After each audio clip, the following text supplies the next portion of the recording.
Hello, everybody, and welcome to another Top 10 edition of Magic Minds, proudly sponsored by our Patreon supporters and CoolStuffInc.com, where you can find cool stuff in stock every day. Visit CoolStuffInc.com to save 5% off your next order with the promo code MagicMikes. Single, sealed supplies, whatever you want, 5% off by using the promo code MagicMikes. And check out our co-sponsor, that would be Mana Traders, the best tool to enhance your Magic Online experience. Use the code MagicMikes_IQJ, that's _IQJ, for 10% off next subscription with them, and tell them we sent you, and we appreciate it. And my name is Evan Irwin, and we get started each week by saying hello to my two co-hosts, Power Dragon. Hey, what's up, everybody? We have a lot to talk about because Foundations was a huge set. It's a giant. I don't know if we're done with it. Are we done with it after this? Like, should we do Jumpstart? Like, is that too much? It might be. I don't know, man. I don't know. Have we ever done Jumpstarts for this? For our top tens? Not like a set Jumpstart, but either way, Ruben Bressler, everybody. Hi, everybody. I'm also here. He's an internet's Ruben Bressler. And that's right. So yeah, but all I mean is like they kind of dropped like 3 sets in one with this thing. Yeah. They did the starter deck, the starter box thing, and then the Jumpstart, which isn't like a crappy set Jumpstart like what they used to do, like a straight up Jumpstart 25. And then also Foundations. So like I can see an argument to do the Jumpstart. Sure. But either way, we'll see how it goes. Very, very exciting. We kick off with our choice of the top comment from our last top 10 in a segment we call Honorable Mention, where Ruben will tell us who is the most eloquent, letting us know what card we did not choose as one of our top 10 Duskborn cards. Ruben? Well, we had a lot of good comments. Thank you guys so much for commenting on the top 10 Duskborn video. But I decided to go with the Vampire 989. As a fan of the occult side of horror, I'm offended you guys didn't even include one of the first cards ever revealed for Duskborn. My pick for this list has to be Doomsday Excruciator. It's a powerful game ender by itself, while also being a callback to one of the oldest, most powerful cards in Magic. Not to mention that the design around the card is so flavorful. There are 6s everywhere. Absolutely love this guy and hope to get him in for my Demon collection very soon. Now, Doomsday Excruciator, callback, of course, to Doomsday, the card, is interesting in that it is 6 black mana, 6 black pips right there. And it is a rare demon from Duskborn. It is a 6/6 flyer, many 6s all around. When it enters, if it was cast, each player exiles all but the bottom 6 cards of their library face down. At the beginning of your upkeep, you draw a card. They were putting this together with one of the new Jaces. I can't remember what the name of it was. Mm-hmm. Jace something, the one Phyrexian.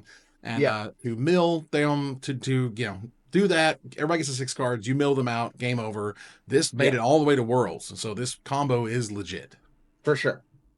So, I mean, 6/6 flyer for 6 that, whether it draws you additional cards or not, is going to be playable. The fact that it, hopefully you've either won by the time you would deck yourself with this card or, the game is over in some other way. Yeah, I appreciate the kind of, the combo-y nature. Like, to have a combo like this in Standard is often kind of rare. And so, it's like, put piece A, piece together, and like, you just automatically win. High five. Thank you so much to the Vampire 989 for being a part of the show. Stay tuned for our top 10 list and let us know what your choice of honorable mention may be for Foundations. Because we're going to talk about our number 10 for our Foundations list. Now, we all have a few hires. I think some sames are going around too, and that's okay. My number 10 and number 9 are higher. So I'll join in later. Ruben, what is your number 10? My number 10 is a card that is going to go into my Arcades the Strategist deck. It's a kind of card that, at various times during its life cycle, we've seen stuff like this be playable in Standard and in older formats. Remains to be seen if the format will shake out to make this card that level of playable. But Raise the Past is a real Magic card that could be real in Standard or other formats. Raise the Past is 2 generic white for a sorcery, and it says return all creature cards with mana value 2 or less from your graveyard to the battlefield. There's a number of interesting interactions that you can do with this. Perhaps most notably is in like an Aristocrats style strategy. We've had at various times Rally the Ancestors decks really take advantage of this card, which was a player in standard for a while. Various Lurrus kinds of strategies. Aristocrats always wants to get their ones and their twos back onto the battlefield. So having a sort of late game way to pick up your graveyard and put it into play seems like a good time. Yeah, this is one of those cards. The way I describe it is it does nothing until it does everything. Yeah. Right? Like there's gonna be a lot of times you're gonna see the card and be like, all right, this card's terrible. Then like the middle of somebody ready to combo off because they have some sack outlet or something. It's like, all right, here we go. Time to start chaining a million things. So yeah, I think this will find a home. I think it's always gonna be kind of one of those like $1, $2 affordable rares that's always around, but the decks that want it'll want 3 or 4 copies of it. Yeah, I originally thought this was just Rally the Ancestors for 2. But Rally the Ancestors makes you exile those creatures that you return that way at the beginning of your next upkeep. It is an instant, which is nice, but still, like this just says just zombify all of them. Just all of them. And that's rad. I like that card a lot. There's a lot of combo potential here too, specifically with Corpse Knight, which is a 2-drop 2/2 that says whenever a creature enters the battlefield under your control, each opponent loses 1 life. So if you're able to mill a bunch of 1s and 2s into your graveyard, then this could just kill you. Yeah, that's from is that in standard though? I don't think so. I don't think it's in standard anymore, no. Right. No, but we do have one, I believe, out of Foundations that when you sacrifice a thing, or actually have a creature die, it drains your opponent for 1. Right. So if we have a 1 or a 2-drop free sack outlet like a Carrion Feeder or something Bartolome like is still around. Oh, like, Bartolomeo. That's right. Yep. I like it. All right. Power Dragon, what's number 10? Well, I had a number 10, but it's apparently higher on somebody else's list. So we kind of only had one this round. We share a lot of cards this time. I mean, that means we go to number 9, which again, higher on somebody else's list. Power Dragon, do you have a number 9? I do have a number 9. And this one's one that people are kind of down on, but I think it's because we're thinking about it in terms of Magic Christmas Land.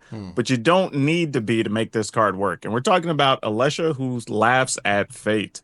A colorless, a black, and a red. So you got 3 mana for a 2/2 with first strike. It is a legendary human warrior. But when she attacks, when they attack, I should say, you put a +1/+1 counter on it. But it also has raid. So at the beginning of your end step, if you attack that turn, you return a creature from your graveyard that has mana cost less than this card's power.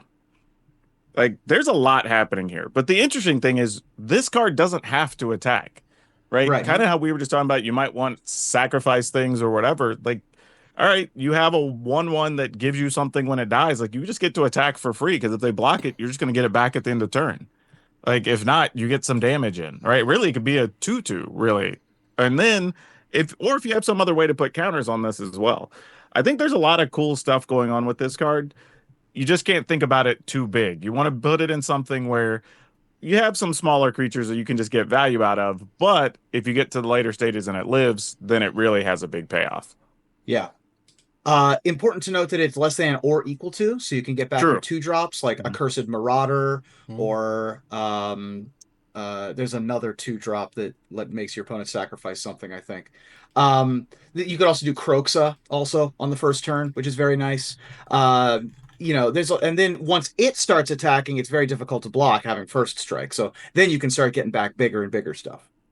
Yeah, I've played against and with this a little bit. Like my first and only draft had Alesha in it, essentially, and it was really cool because it enables itself. It's like its own thing. Like you're able to attack with a 3/3 first striker, get the raid trigger, or you're able to do something that looks weird, and then you play Alesha on your second main, and then you get the end of turn trigger, and you do something with that they weren't expecting.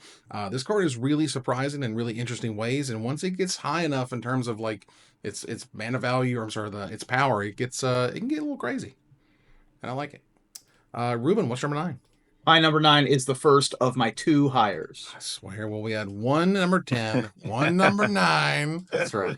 We're going to number 8, and I have a number 8, and so I'm gonna talk about it. The card is dope, and this is also one of the cards that like I didn't see this coming. You know what I mean? Like, I think that we've been through so many years, so many iterations of cards that enter play at the beginning of the game for nothing. And in fact, one of the red ones just got banned out of best of one because it was stupid and I hated it. And I'm very glad for that. But I was like, they're not going to give us anything about like these weird enchantments, right? They're not going to give us like Leyline Axe where they put a piece of equipment that gives double strike and trample and what? And so Leyline Axe is a 4 generic mana, rare artifact equipment. If this card is in your opening hand, you may begin the game with it on the battlefield. Equipped creature gets +1/+1 and has double strike and trample, and it equips for 3 generic mana, but there are so many ways to cheat equipping things. Just attach something to creatures that have the ability to attach equipment to it, to move equipment around. Like, I'm really impressed with this card. It sounds incredible. Yeah, I feel like if I'm playing an equipment style deck, this is the type of card I'll want in there. Probably like 2 copies of it, maybe even 3, depending on how it's built. Mm-hmm. I think the issue for the card was initially people were trying to think of just like random aggro decks of where you can fit this in, and I don't think that's the way. I think, to your point, you want to play it somewhere where you're reducing the cost or can move it across for free or blink it into play, do whatever. Right. But yeah, I think if you can find the right spot for it. I mean, the upside on something as trample and double strike is pretty big. Yeah.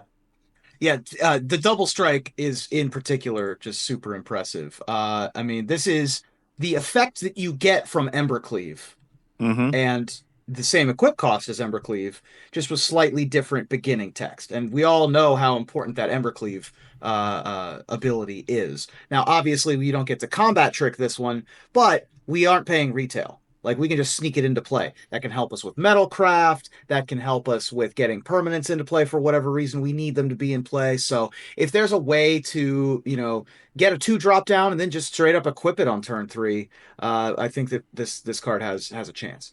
Right, and the fact that it is an equipment and an artifact that you can have on the battlefield. Before it was we do some stuff with the lands or whatever, the Gemstone Caverns or something, or the ley lines, which are enchantments. But no, this is an artifact.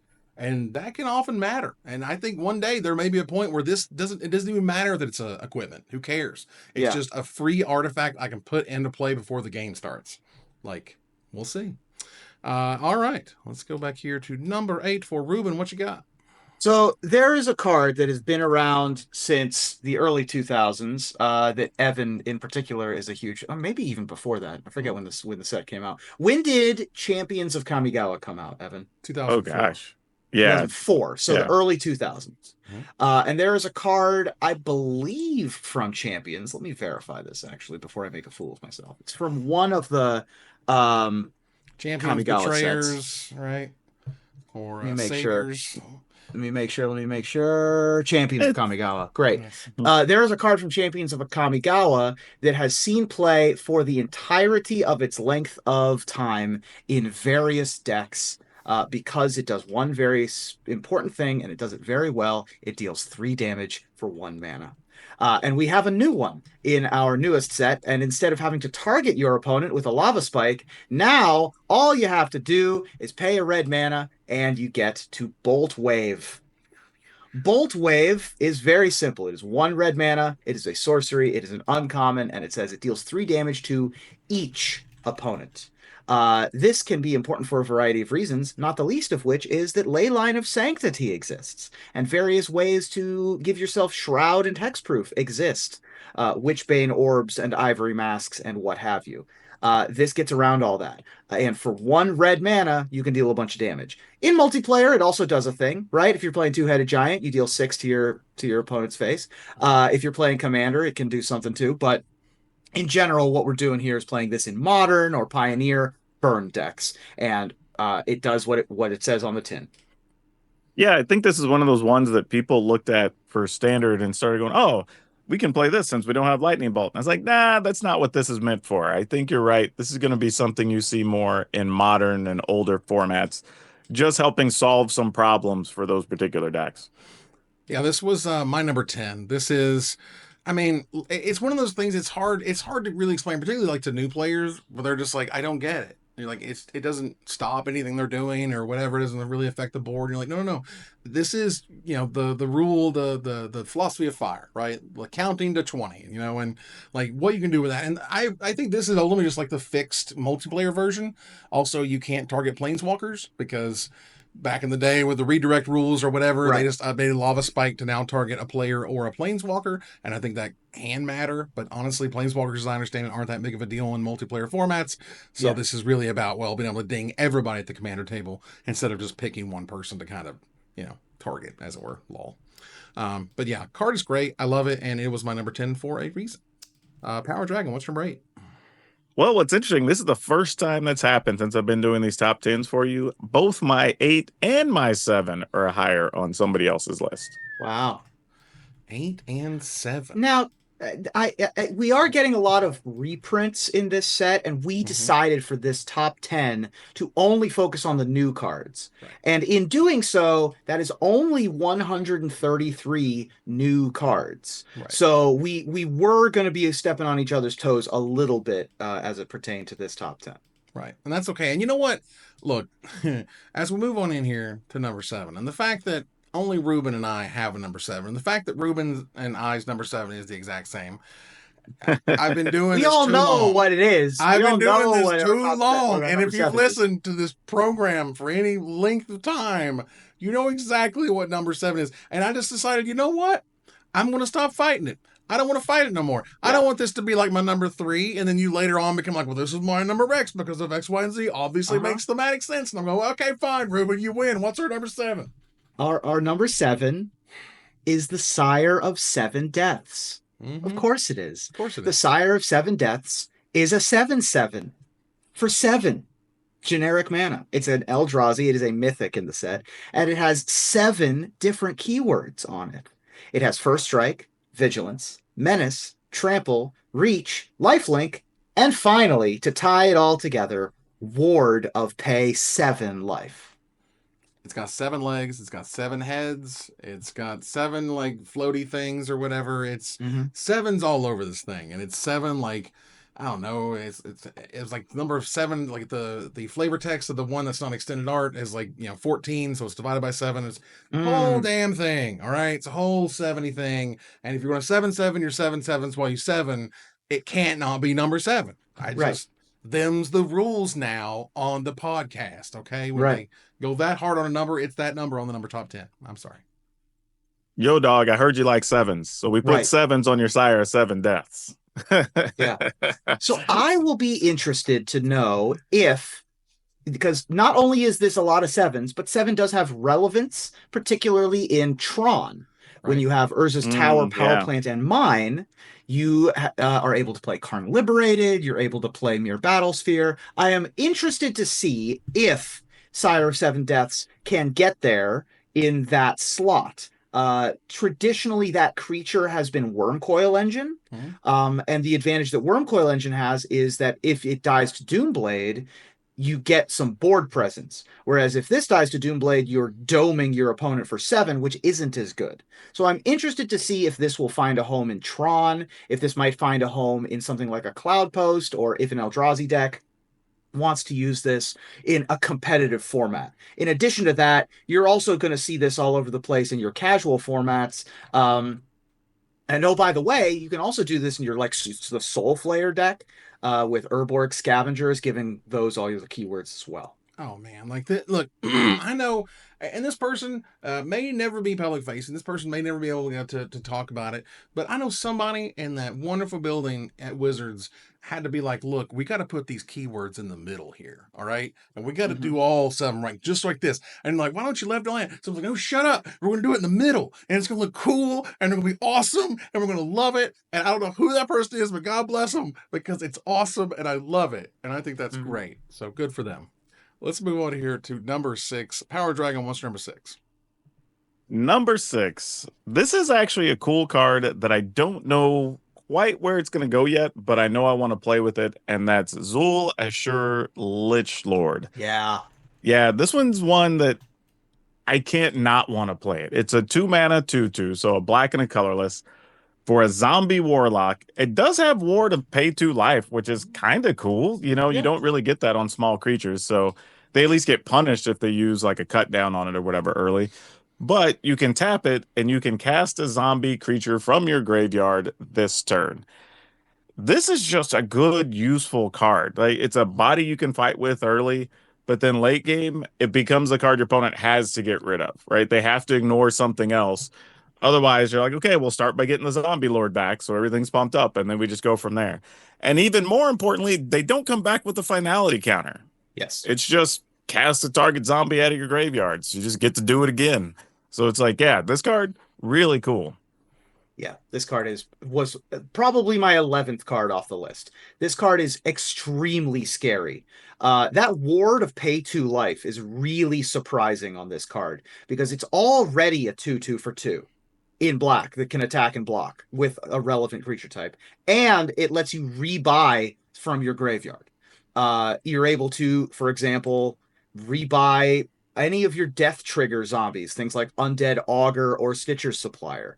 You're able to, and speaking of Stitcher Supplier, zombies sometimes like to self-mill with like the Undead Butler and things like that. This is able to do so much of like the glue that holds your deck together. And usually that comes at a cost of 3 or 4 mana when you're like, all right, I'll play an aggressive 1-drop, I'll play an aggressive 2-drop, I'll play like a Lord.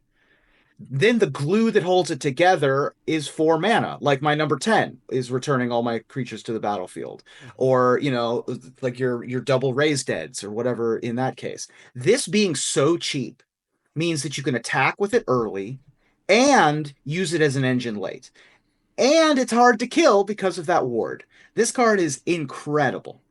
All I want to say is that when 2026 rolls around and we get a new Lorwyn set, and changelings are everywhere. Yes. This thing can bring back your changelings, everybody. I know it doesn't mean anything for like a year and 3 months or something, but I assure you, somebody's going to be like, oh my God, Zul Asher lets you rebuy changelings. It's going to happen. I just going to. You know what, though? To that point, there are a lot of cards in the set. I've been telling people the entire time through preview season is like some of them might look like garbage right now, but some of them are probably plants, placeholders, whatever, for the next at least 3 years worth of stuff they're working on right now. So there's things that we're going to get surprised by or that we're ignoring right now that end up being major players. Hell, who knows? Maybe 24 months from now. Well, I'll get to Ruben's number 6 in just a second, but I think my pick is very similar in some ways, and you'll see why. The one time I got to play the set so far, I got to play Alicia, you know, Who Laughs at Fate. And I also got to play this card. And this card was super rad. And I thought this card was neat. And like, generally, if you're drafting a deck and it's in your colors and it's rare, you should probably try it anyway to see how good it is. Because if it's rare, it's probably rare for a reason. Cool. And so when I was playing this card, I realized a few things. One, this creature doesn't have to target just my stuff. And 2, it can happen at instant speed, which is also kind of incredible. The card is Abyssal Harvester. This card is nuts. This card is kind of ridiculous. It's 2 black and a generic mana for a 3/2 rare demon warlock, and it says tap : exile target creature card from a graveyard that was put there this turn. It could have died. It could have been discarded. It could have been milled. As long as it goes to the graveyard this turn. And when you create a token that's a copy of it, except it's a nightmare in addition to its other types, then exile all other nightmare tokens you control. So what I did was I killed that stupid giant vanilla 12/8. Yeah. And then got my own. Sure. And then right before I was going to lose the game, I chump blocked that stupid little white cat that draws a card when it enters the battlefield. Yeah. And so then I got rid of my 12/8, made it with the 1/1. Sure. Drew the removal spell I needed off of it. Great. Killed their creature, won the game. So like, this card is dope. This card has way more applications than I even expected, and it would probably not be on this list if I hadn't played with it and told you, like, look, this thing is rad. This card is really cool. I have faith in y'all because this was almost going to be on my list, but I'm like, no need. Somebody else is going to pick it. Like this card. Like the other thing too, I don't think that people are as like, this is a demon. And we usually don't get low cost demons. Like, we've had like 1 or 2. I think there was one from Kaldheim that was like a weird, quirky thing. But usually you don't get cheap ones. So this actually helps fill out those builds as well if you're trying to play demons. And if you just want to have a main deck card that removes graveyards that does something, like you can just play this, right? Yeah. It's just a fine card to have. So yeah, this is just good all around. It's like a Mimic Vat on a creature almost. And I'm a big fan of a Mimic Vat. Real easy to play a turn 1 or turn 2 creature that gives haste or card that gives haste. And a turn 1 or turn 2 looter effect. Draw a card, discard a card. So it's very easy to play this on turn 3, draw a card, discard Atraxa, and make an Atraxa token. It's not tough, really. It's not that it's actually hard kind of to hilarious pull to that be off. honest. Like, so this card has tons of potential, and even if you're not comboing, even if you're not, you don't need a looter, you don't need a haste granter. This card's just good by itself. Just you can just pilfer their hand. Use a Thoughtseize like effect, get the Yeah. best creature out of it, and then it's yours now. And then it's mine now. And you Yeah. exiled it from the graveyard, so you're not worried about them reanimating the crap anyway. Like this thing, it does a lot. That's all I'm saying. It does a lot. Ruben, what's your number 6? My number 6 is a card that might get me to build a commander deck of a type that I've been avoiding. Not avoiding. Avoiding's the wrong word. A type of commander deck that I have never built myself. That I have always fancied, maybe I would one day build a Persistent Petitioners deck. Maybe one day I will build a Shadowborn Apostle deck. It's interesting ever since Relentless Rats came out to be like, the any number of a card in a deck rule is super interesting. Maybe I'll build it. And now they've come out with Heir Apparent. And it is adorable and makes me happy. And not only can a deck have any number of them, but it comes with friends, which is also great. Heir Apparent is a generic and a white for a 2/2 Rabbit Noble. When this creature enters, you create a number of 1/1 white rabbit creature tokens equal to the number of other creatures you control named Heir Apparent, and a deck can have any number of cards named Heir Apparent. Now, I don't know what the correct build here is, but if we're going wide, let's go wide. You know what I mean? This is obviously you play Thrumming Stone in that deck so that you get every copy into play, but then you're ending up with an exorbitant amount of 1/1s as well. So along with something like a Coat of Arms or any sort of pump effect, you're going absolutely crazy. Yeah, I'm into this. I think there's some cool stuff you can do even in standard, because I was just here thinking, I know there's like the sorcery, what's it named after? The one you can pay like X and then you look at 7 cards or something and you can get things that so many of them that are cost 3 or less. Oh, like sure. If you play that alongside, say, like War Leader's Helix or War Leader's Call, there you go. Right now you get maybe 3 of these into play, but then they all see each other and then they all get the extra damage off of the War Leader's Call. Yeah. Right. There's some silly stuff you could do with this card. It doesn't have to be in older formats or just Commander stuff. I think there's actually some real applications for it. I mean, it's already $5 a copy. Like, sure. The commons, it's more expensive than most of the mythics in the set. It's ridiculous. And it happens every time. No matter what, if they put that magical word of text, they can have any number of cards named whatever. You've automatically made a $5 bill plus out of every copy that ever gets made. At worst, it'll be like $3 because you don't just need 4. You're not going to just play 1 in your commander deck. You're going to play 20 to 25 or whatever and go nuts. And I just think I love it. I love how the rabbits are the go wide strategy. Like thematically, it works. We've been in Bloomborough. It all works and calls back to that. So it's a lovely card. I really like it. Let's move on here to number 5. Power Dragon, what's number 5? My number 5 says it's time for us to actually play some cats. And I've experimented with this already earlier today, and it actually is legit. But Arabo the First Fang, 2 colorless and a white for a 2/2 cat avatar. Other cats get +1/+1. But when this or another non-token cat enters the battlefield, you get an additional 1/1 cat. Just because. So you're paying 3 mana for 2 2/2s, basically, and then everything else makes an additional 2/2 for no extra cost, which is awesome. Yeah, this card, super good, especially considering other things in the set are also very cheap, so you can often play this and something else on the same turn when you're playing cats. There's also a lot of stuff that just like pumps multiple cats, puts counters on multiple things. Like this allows you to go real wide without having to commit way too much to the board. Like this is a pretty sweet card. Yeah, this is the type of card that, again, when changelings come back rolling back around. You're like, well, you remember, because part of the way that this card gets held back is it has to be a cat, right? Like, you know, when they're it or a cat you control and so on. Well, when they're all cats, then they all trigger it and it all gets better. So like the cat deck could be cool now. Maybe it's competitive and good. I don't know. I hope so because I love that stuff. But if it's not yet, just give it some time. Get your play set. Just hold on it for a little bit. Like Foundations, I think is going to do this little surprising bit over and over again throughout the years. Yeah. Oh, a lot of the cards we've talked about so far, you can get right now for hell under $3. Some of them under $2. That ain't gonna last forever. Forever. Ruben, and having extra bodies, not only good for attacking and blocking, which is traditionally the cat strategy, also theoretically this could feed some sort of engine, aristocrat style, not cat oven, obviously, but 9 Lives Familiar exists, for example, as a cat that's going to keep coming back and triggering a Rabo over and over again. So if there's some sort of way to drain you out by throwing cats in the basket, then that's another way to do it. There you go. All right. Let's see here. Ruben, what's number 5? My number 5 is the final hire on my list. Final hire. So it's all me all the way out after this. Okie dokie. Let's take a look here at my number 5. This is a card that when I was just sort of going through the set, you know, this was like one of the, it was not only one of those sort of the last ones I chose, but it was also one that moved up fastest in my list of like, damn, that card seems really good. I was like, wow, that seems really strong. When I was like thinking of scenarios and how to make it work and how it can help. And it doesn't need a lot of help. It's just kind of really powerful on its own. And that card is Kiora, the Rising Tide.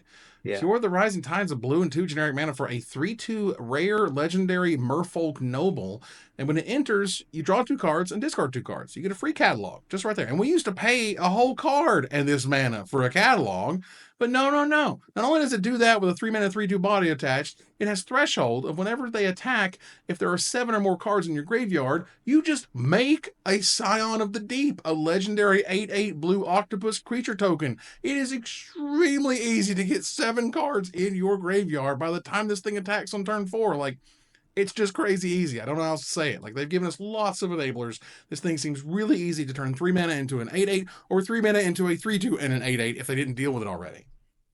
You know, I'm okay even running this into combat. If you're telling me I could upgrade a 3/2 to an 8/8, sure. I'm down. Like, why not? Right? Yeah, very good card. You know, draw 2 cards, discard 2 cards. Already pretty good attached to a 3/2 in blue. Like that by itself is probably worth a slot in most limited decks, and potentially some standard decks if you're using your graveyard as a resource. Now that we have Threshold back and we have these cephalids that have been moved into the octopus tribe or kin type, then we've got a bunch more Threshold, we've got a bunch more self-mill. Getting an 8/8 is a huge deal, and I think this card's really good, and does have the potential to be a player in constructed formats. You know, here's a random thought. Like, we have enough multicolor lands that something like Gruul Delirium could splash like 3 of these. Sure. And then have the option of getting an 8/8 along the way. Like, that seems pretty good. I play Gruul Delirium, and let me tell you, I can fill up a graveyard real fast. All right, let's move in here to number 4. Ruben, what's number 4? My number 4 is a card that I'm pretty excited about, and I have not seen a lot of talk about. But I'm excited about it for a kind of stupid reason, I think. But I'll get into it. We're going to talk real quick about Kellen Planner Trailblazer. So Kellen Planner Trailblazer is red mana for a 2/1 legendary creature, human fairy scout, and it is a rare.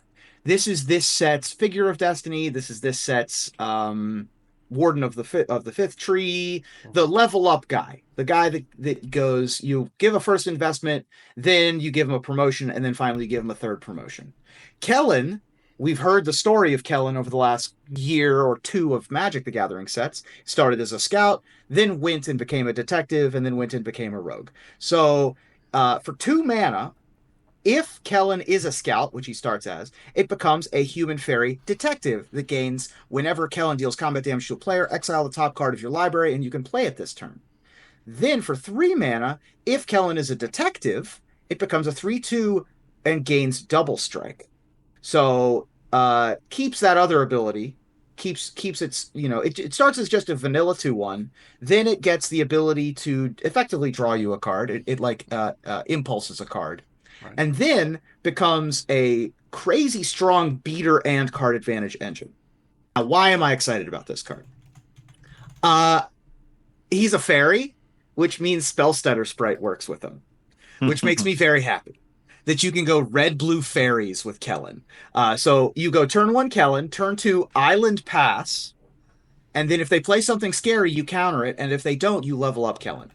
So I think that play pattern is quite strong, and I would be interested to see if it pops up anywhere.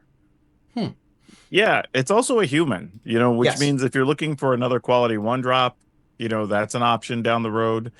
It's a really interesting card. I think the only tough thing for Kellen right now, as far as standard's concerned, is that we do have probably the most quality 1-drops we've had in red in a very long time. For sure. But again, this is the type of card that, all right, let's say when we get to, the next rotation, some of those fall off. Now you start coming back to this card and going, all right, this is probably something we're playing 3 copies of in there.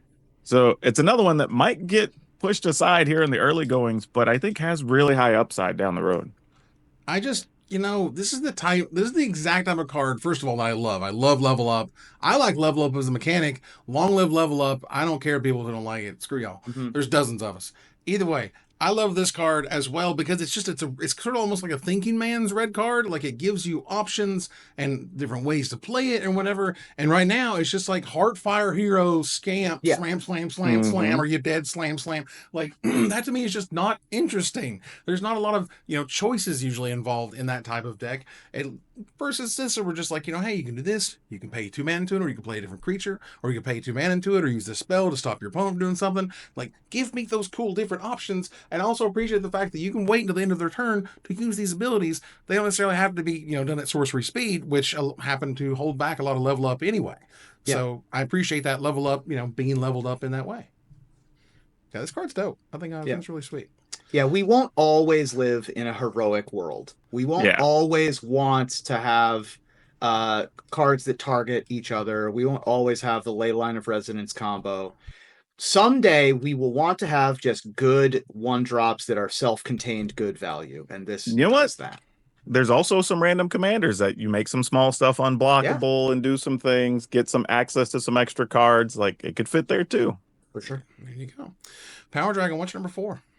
Number 4. Oh, I guess, by the way, for anybody keeping track, Kellen was my number 10, actually. So hey, that's where that came from. Nice. Well, I'm keeping track, so please let me know. Yeah. My number 4, though, is a thing that's going to let us play a lot of lands because we like to do that. So I've got Loot Exuberant Explorer. 2 colorless and a green for a 1/4 Beast Noble, and you can play an additional land on each of your turns, but you can also pay 6 and tap it. Look at the top 6 cards. 6 is a lot, by the way. Look at the top 6 cards of your library. Reveal a creature with mana value less than or equal to the number of lands you control from among them and put it onto the battlefield. Put the rest on the bottom in a random order. There's a lot happening here. One, it's only 1 green pip, so pretty easy to splash in some different varieties of like landfall and different things you want to do. But getting to look at 6 cards is a lot of cards. And then on top of that, it puts the thing onto the battlefield. It doesn't have to be tapped, just onto the battlefield.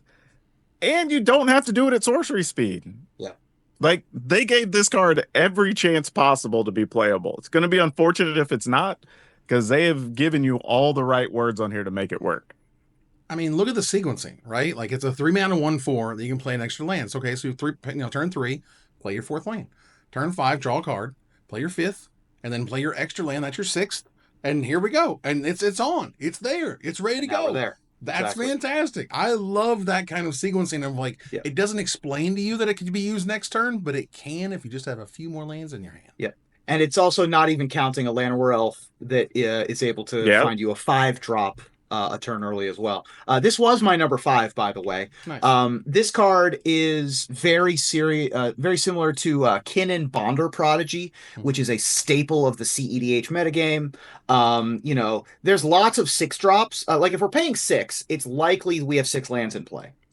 It's possible we have 5, but it's very likely we have 6. There's tons of 6-drops we are interested in putting directly into play from our library that have landfall synergies themselves, like Rampaging Baloths or a Shaya, which turns all your things into lands, that lets you go get bigger stuff. There's like a worm that has power and toughness equal to the number of lands you control unless you search for Yeah. another land.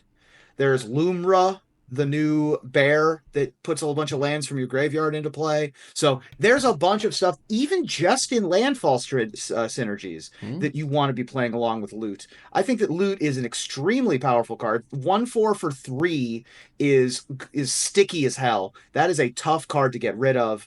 And I'm excited to just see another Loot card.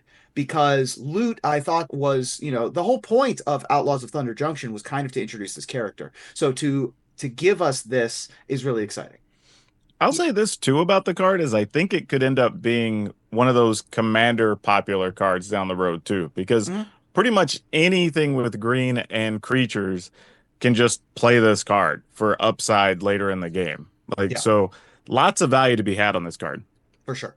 Yeah, I think that Wizards could probably do a better job of promoting Loot in many ways, because you kind of really have to pay attention to know that this creature kind of exists. It's not seen on a lot of packaging. It's on a few cards, and it's in the story, but not a lot of people read the story, and not everybody sees exactly the little tiny characters that are on the cards. And so the more they can get this character out there, the better. And the fact that this, like, just every single 3-drop from now until 5 years from now is going to be what happens when you get it out on turn 2 with Llanowar Elves, because that's a thing. You got to be prepared for that. And this card goes nuts. Marketing on this thing, like we need those plush backpacks. Yeah. Let's do it. We can do some things with this character, like make some tokens that are little loot token. Like who knows? We could do a bunch of things. It took us a while to get the Faboltha merch. So so I think that it might just be taking us a little while to get the Loot merch. They were seeing if it was popular. They were going to wait. We wanted to have a Yoda situation, not a Jar Jar situation, I guess. So, but I think that they were just waiting to see, but I think that they should have done it before Christmas. Like I was surprised we didn't get a ton of Loot stuff, like a whole Loot secret lair at Christmas. I honestly thought Loot could have been our Porgs. Yeah. Right. Like that's what it could have been. Yeah, totally. Now, I enjoy a good callback, and this, I guess, in some ways is kind of a reprint, but not going to reprint because it is a brand new card. It's never existed before, but it does have an ability that we kind of have seen before, but I'm kind of okay with that because, like, where are you going to go if you want to reprint Platinum Angel, but you can't just reprint Platinum Angel? You just slap on the Herald of Eternal Dawn. Let's make it an angel. Still an angel. People love angels. This one's just a mythic and different. And so you have 2 different Platinum Angel type of effects in the same deck now, which I think is awesome. And this thing is clearly worth plenty of dollars so far. Herald of Eternal Dawn is 3 white, 4 generic mana. So 7 mana total for a 6/6 mythic angel with flash and flying. And you can't lose the game, and your opponents can't win the game. Platinum Angel did not have flash, and that I'm okay if that's what I'm getting out of my 3 white mana as well as my 4 other mana. It's okay, yeah. Oh, I'm sorry. Am I about to die? Flash is in. GG. Like, this thing seems really awesome. I think the flash is the thing that gives us a chance, right? Because it also doesn't come with the protection of being an artifact, that Platinum Angel had. But I think giving it flash really does at least give it one more layer to give it a chance to be played. Yeah. Like, I think if this would have been Platinum Angel, it wouldn't, and we were talking about reprints. Even if we had a reprint list, I don't think I would talk about Platinum Angel. You know what I'm saying? Probably not. It's too slow, it's a little clunky, it's too many creature types at this point, too many card types. Like, this solves a lot of problems. I mean, this is the same mana cost. It's 7 converted mana value 7, but turning it from a 7 generic into a 4 with 3 white pips gives you +2/+2 and flash. So that is and also puts it into the color that we most identify with angels, being white. So this suddenly becomes a very exciting card by making a very few tiny tweaks to it. And in a blue-white control deck, for example, if your opponent is like tapping out to try to kill you, and then you just flash this in mid-combat and then go to -4 life, but you kill their biggest creature and then untap to be able to counterspell and protect it, like, what are you going to do at that point? Yeah, they put in a lot of really good, like, I think, time and work and effort into how this card was going to play, and sort of, and the numbers on it, for example, why it's a 6/6 versus a 4/4, and so on. Magic has matured since, God, when did Mirrodin come out? A million years ago. Yeah. Herald of the Eternal Dawn also has one of those really cool anime versions, which I have on the screen now. If you're watching the Yeah. video, it started like $70 something, which is not surprising. So if you get one of those, congratulations. Oh, don't try to get your hand on a foil version of one of those. Yeah, those are $300. Just get out of here. But the card's great, and I love it. So let's move on here to number 3, Power Dragon. What is your number 3? Mine is one that got a lot of hype early on, and we just got to figure out what we're going to do with it. But it's 9 Lives Familiar. Okay. Colorless black for a 1/1, which doesn't seem that exciting, but it does come in with 8 revival counters on it because it has 9 lives. So whenever it dies, if it had counters on it, you return to the battlefield with 1 less counter. So the thing I was thinking about this card is we've talked a lot about it in various circles, since it's been previewed, about things you can do with it. But, we talked about even here in this video, there's some cool things that just need a sack outlet, right, to get some things started. This is perfect for that. Let you chain off multiple things. There's also going to be some game states where if you're doing some mid-rangey thing or whatever, like this is just a sturdy blocker. Yep. Right? Like it's just going to sit there, eat up damage for at least 4 or 5 turns. So like, yeah, this is just a cool and interesting card that I think has a lot of layers to it that we don't even know all the different ways people are going to use it yet. Yeah, there's so many, like, go ahead. There are so many commanders that this is perfect for that are just like, all you want is a creature to sacrifice. And this thing is 9 creatures to sacrifice. So, you got a Yara, you've got Yawgmoth, and that's just in mono black. Then you've got Korvold in Jund that just wants to sacrifice stuff. Any deck that has red in it, by the way, is going to want to play this with All Will Be 1. Which is going to be able to dome something for 8 and then 7 because of the counters that it has. Oh, my goodness. Yeah, that's hilarious. So, and then there's anything that says sacrifice a creature : or sacrifice a permanent : is going to love this card. And I'm very excited by the possibilities of this card. Oh, by the way, it is the most flavorful thing in the set. Oh, it's that's fantastic. My first "oh, by the way" this episode, by the way. Oh, we got 2 by the ways out of that. That's yeah, we did. Right, for one. Look, I know it's weird, but at some point, I assure you, having been in the world of Magic for as long as we have, it will be really important one day that this comes into play with 8 counters on it. I know it sounds silly, but it's gonna be important. If not for All Will Be 1, some other thing that cares about number of counters and so. Or turn all of one type of counter into another type of counter, or whatever weird stuff we get into. Like that's going to be a big deal one day. I appreciate that this kind of controls itself by waiting until the beginning of the end step before it shows back up. But again, sack and stuff, it's a blocker for 8 turns. You know what I mean? Like it just chump blocks forever. Everything is looking at looking at Morbid is in this set.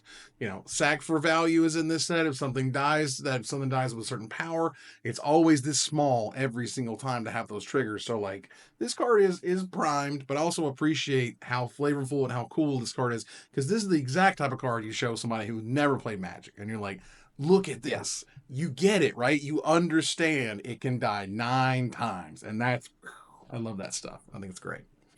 Ruben, what's number 3? My number 3 is not a 9 lives familiar. It's more of a 2 lives familiar. But anytime we get a 1/1 for 1 that leaves behind a dude, it's good. Especially if it's a flying dude like Doomed Traveler, Pro Tour champion card, Doomed Traveler. And we do have a Doomed Traveler in this set, and it's named Infestation Sage. Infestation Sage is a 1-mana 1/1 common at my 3 slot. And when it dies, you make a 1/1 black and green insect creature token with flying. As far as I can recall, this is the first time we get a flying token since Doomed Traveler. We've had Hunted Witness. We've had the bug one that pooped out a caterpillar, I think. But as far as I remember, this is the first time we've gotten a flying token with 2 bodies. And that's a huge deal. Aristocrats lives and dies by the bodies that it can chew up, not by its enablers. Hmm.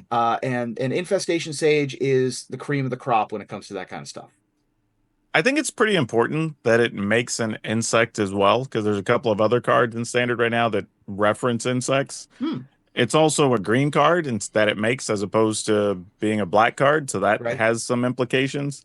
Hmm. So there's a lot going on with this, and randomly it's also an elf, and we saw that they did Yeah. put some cards in Foundation that are both black elves and green elves.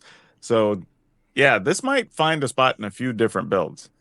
Yeah, I love this sort of contrast of like between Nine Lives Familiar and this card. This is the type of card where a new player would be like, I don't get it. Why are you excited about this? This seems ridiculously like small. Like it just seems whatever. And you're like, no, all of these creature types, no, it flies. Like it's real, it's 2 colors. That matters. You know what I mean? Like that's the type of thing it's hard to describe. Whereas the cat, they're like, oh, we get the cat. The cat's awesome. Clearly the cat's awesome. No, this card's great. Let's see here. For my number 3, this is a card that is just going to be a Commander player's best friend for years. It's already well over $5 as a rare. I don't expect it to get any cheaper. It already calls back to one of the most popular cards in Commander that they have reprinted the living hell out of. That no matter how many times they reprint Blasphemous Act, it's still worth $2+ I don't care.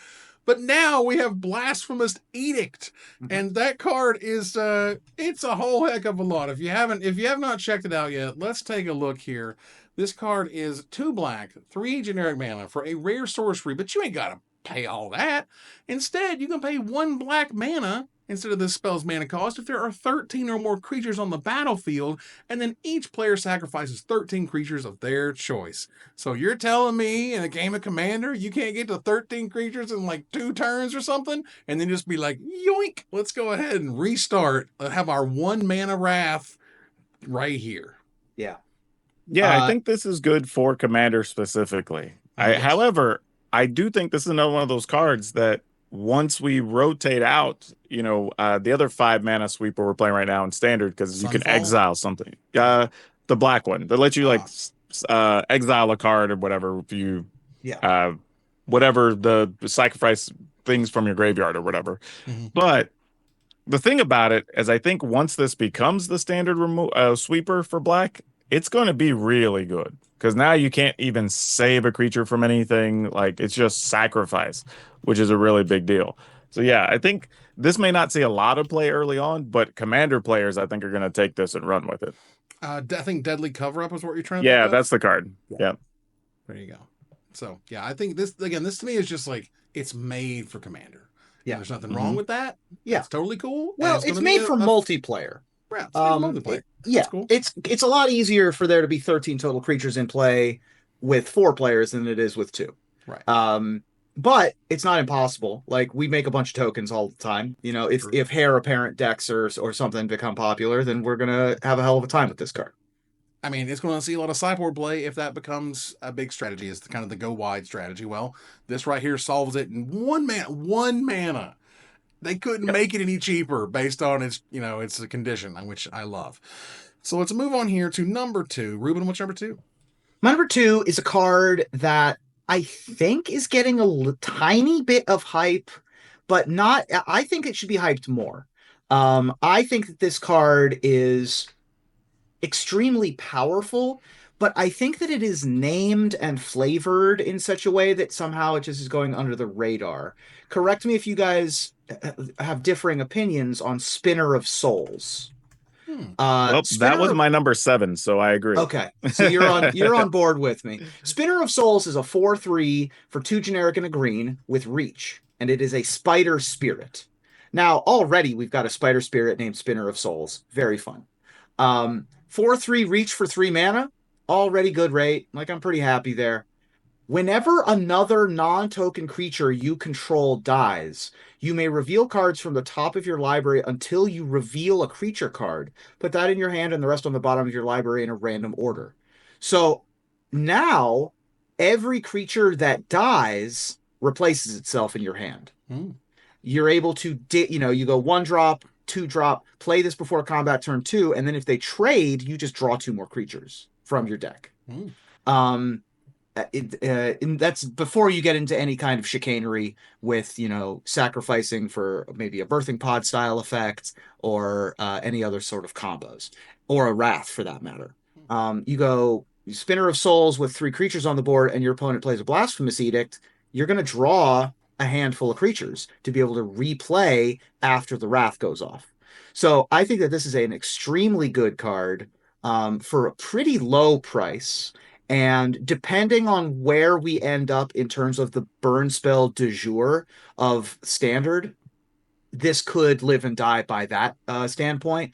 But if we have Stab, which gives -2/-2 as the main black removal spell, and then we end up with something like Lava Coil that deals 4, 3 toughness is not that big of a detraction. So I'm pretty excited with Spinner of Souls. I think the thing that's gone overlooked about this is that it's a 4/3 with reach, right? Even if we take the other words away, that means now you're blocking Deep Cavern Bats. The Djinn that got reprinted is an X4, right? We have Haughty Djinn that's an X4, right? These things matter, especially when you're talking about angels that are in this set. Like, you're gonna need some things that can block and kill some of those things on top of it. Like, this card, for just 3 mana, you're getting quite a lot, and you can have it on the battlefield on turn 2 because of Llanowar Elf, and it becomes almost like a must-remove card. So you sort of force your opponent's play a little bit. Yeah, I think that this is tempered in a few ways. First of all, I think that, a few, 10 years ago, whatever, maybe we're going to 15 years ago these days, this would have been like a same mana cost, but as a 2/2 with nothing else. A 2/2 after 3 mana with this ability. That's it. You don't get reach. You don't get nothing else. You get that ability. And like, oh, that ability is so cool. No, they put it the straight on this, a good rate on a good card. And I also think it sort of highlights that, death triggers are getting really, really good because there's a lot of exile effects. There's a lot of things that exile things and remove things from the graveyard and so on, or don't let things touch the graveyard. And so that way they can make death triggers better. And I think this is an exact example of that, of like, hey, this death trigger's sick. Yes, we have plenty of exile removal options, but if you're not running them, this is very scary. I don't want to kill this thing. I don't want to kill anything else but this thing until this thing leaves the battlefield, basically. And that's really interesting as well. So super cool. Power Dragon, what's number 2? All right. Well, there were a lot of dragons in this. So on brand, I had to have at least one dragon on my list. That would have been really weird if I didn't. But can I interest you in Twin Flame Tyrant? Yeah. 3 colorless, red, 3/5 with flying, and just simple text of if a source you control will deal damage, it deals double that damage. Full stop. Get them. Right? So I think the problem is people look at this like, oh, this is a trap card. No, I don't think it is, actually. Because think about just playing like typical Gruul aggro and you just drop this on 5. Yeah. Right? You're already attacking for whatever that's going to be, like 16 damage probably. Like everything becomes a must block. Or let's say you play this the turn after you've played a Terror of the Peaks. It comes down, deals 6, and then Terror of the Peaks attacks for 10. That virtually kills your opponent on sight. Right? There's some silly things that can happen because of this card. So yeah, now 3/5, whatever, it technically is dealing 6. Right. Because the thing is, it's not deal damage to a player, it's not deal damage to a creature. Just if anything you have would deal damage, it's double that. So yeah, hell, who knows? Maybe there's something with like O'Hare Ashenil and maybe some other pingers. Like there's all kinds of silly things you could probably do with this that I haven't even considered yet. Yeah. This I like that they gave it, especially in Foundations. It seems like they gave us Baneslayer Angels in each color. They gave us big, beefy 5-drops that are good if they survive. And this is and they're like identifiable and iconic for the color that they're in. And this is so iconic for red. It's kind of the cheapest that you're going to get this effect, much less on a body. And it flies. It's hard to kill. It's got 5 toughness. I think that everything about this card works. I'm not surprised that it's expensive. I would be shocked if it didn't see play. It's great. Yeah, no, I think this is really terrific in that, what Foundations seems to be doing very, very well is that it's like, if I were to love color X, what is the coolest thing I can do with color X? Well, for red, it's double everything. And then you go, wait, what if I've got two of these out? Can I double the double? And they're like, yeah, man. You're like, oh my God. Right? Like, that's dope. That's super cool. So, like, and we know it dies to Doomblade. You know, we know creatures refract. I know. Whatever. That's not important. What's important is that when you read this card, it reads awesome. It's a freaking dragon that's technically a 6/5, and it doubles everything you do the turn you play it. Hell yeah, high five your friend, throw out your deck, and let's see what happens, because that's the kind of card it is, and that's what I love about it. And if we're going to talk about Twin Flame Tyrant, we might as well go on and move on to my number 2, which is very similar, and Bloodthirsty Conqueror, which is just this is the other card I was thinking of that fit into that the was my number Angel. 8. Nice. Well, as it should be, because it's fantastic. Now, this, if you don't know, is Exquisite Blood on a 5/5 Flying Death Toucher. For 2 black, 3 generic mana, it's a 5/5 Mythic Vampire Knight with Flying and Death Touch. Whenever an opponent loses life, you gain that much life, and that means damage also causes loss of life. So you basically are doubling your damage, or you're not doubling your damage, you're damaging them, you're gaining life. Like, you're swinging everything that much more in your favor, and this card is a giant beating. I don't know how else to say it. Yeah. Dude, let me tell you, like, with the way they have built black to be over the last few sets, with multiple things, you know, you lose half your life, you gain life, you lose life, you know, if whenever you gain life, your opponent's losing this thing, like, it's almost going to be difficult to decide what to do against the black decks, right? Like, if this thing gets through, then you gain life, but then this other thing's going to trigger. So I don't want to, okay, maybe I want to block this other thing, right? This card is a nuisance. Like, randomly has Death Touch. Like, okay, bro, I guess. Like, 5/5 Flying Death Touch. I don't know why you have Death Touch, but sure. Just randomly, sure. But yeah, this is a pretty sweet card, and I expect it's going to stay expensive.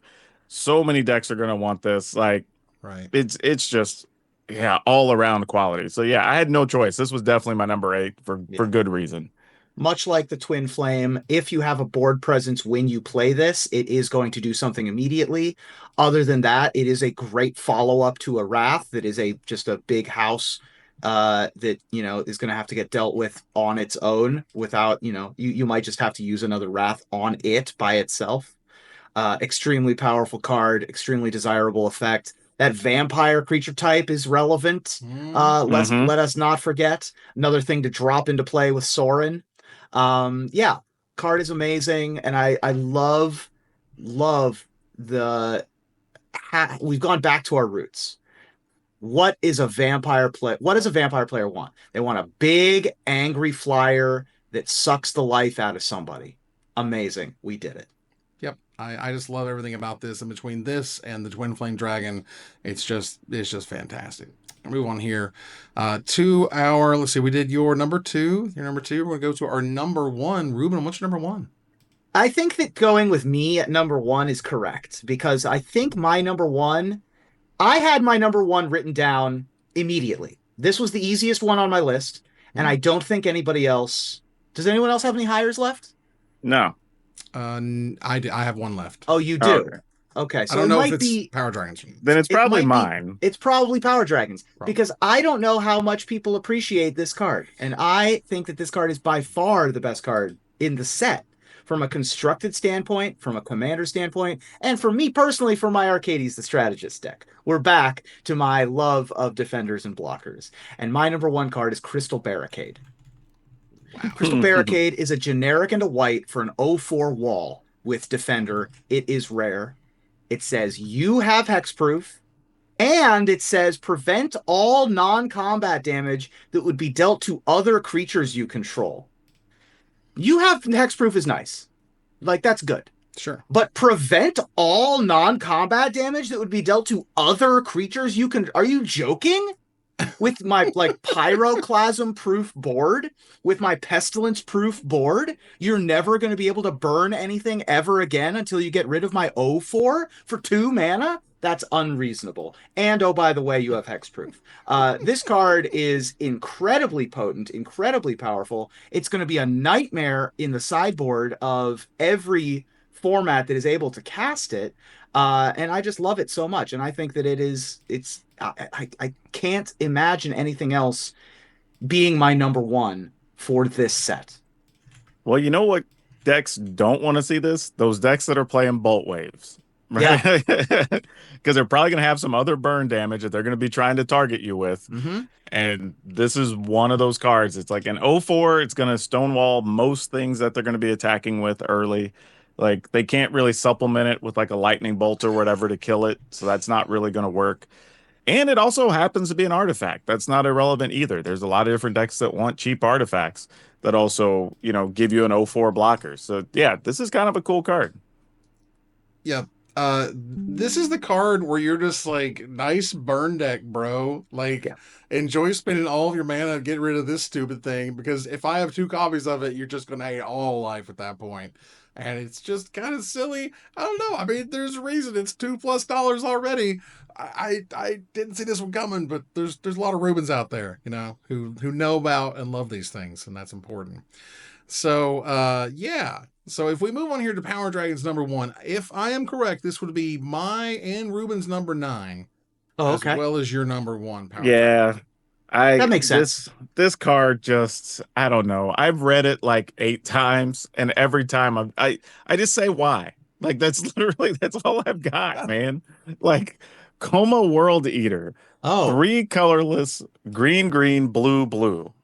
So 7 mana for an 8/12, which is a dumb stat line to begin with. But then it can't be countered, so you're guaranteed to get it on board. And then it's probably going to live because it has trample and ward 4 for some godforsaken reason.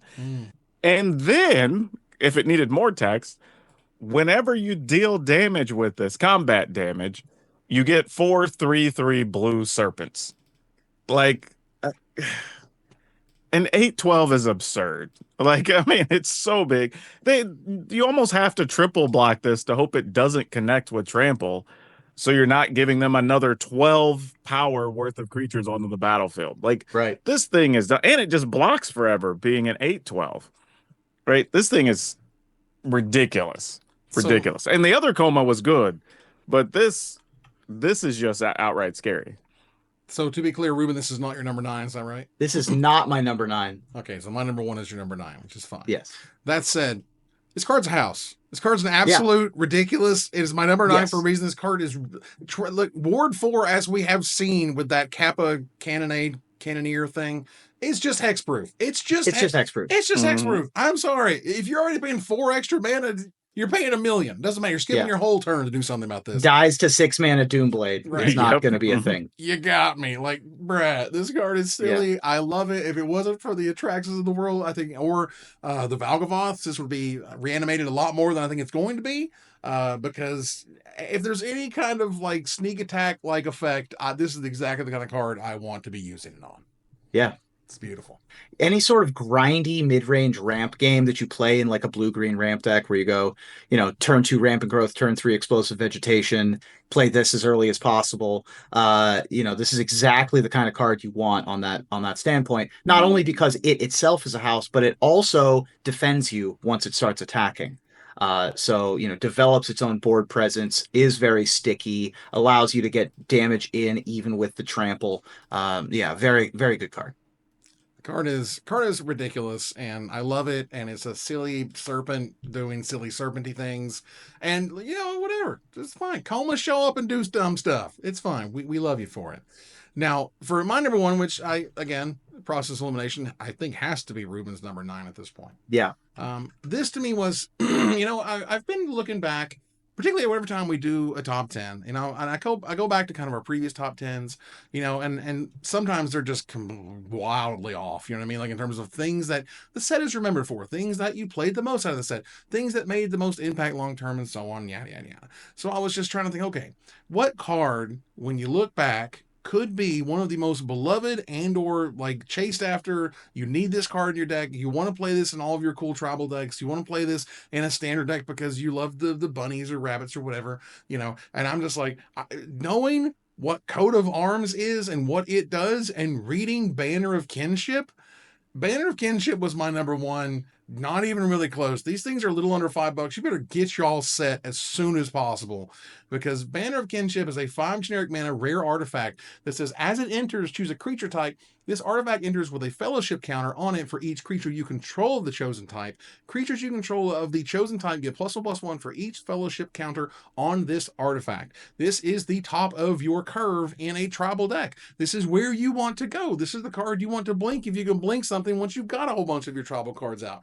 Like, this is your payoff. And anything that I've seen traditionally that is a giant tribal payoff is a giant expensive card over time. And these just came out, and I don't see them being any cheaper than they are at the moment we're recording this right now. Well, I'm probably going to find a way to get one of these into my Elf or Sliver decks. But Ruben, can I interest you in this for your Heir Apparent? For my Heir Apparent deck? Oh, absolutely. 100%. We want this for Heir Apparent. Yes. So let me do some quick math. If I go turn 2 Heir, that gives me 2 bunnies. If I go turn 3 Heir, that's bunny and 3 more bunnies. Okay. Yeah. And then I go turn 4 Heir, 7 more bunnies, turn 4 Heir, 8 more bunnies. So that's like 30 bunnies. And then I drop this and I attack for a gazillion. Yeah, something great. like Awesome. 220 damage or something. You get off the train, Magical Christmas Land, and yes, that's what you do with this card. You go dumb and over the top, and it's lovely. I like the way it works and the way it's a little bit different from Coat of Arms, and not quite honestly as confusing. Like, they get +X/+X, which is whatever the dice number is on top of this card. Like, just across the board. Easy to think about, easy to calculate, makes a lot of sense. Yeah.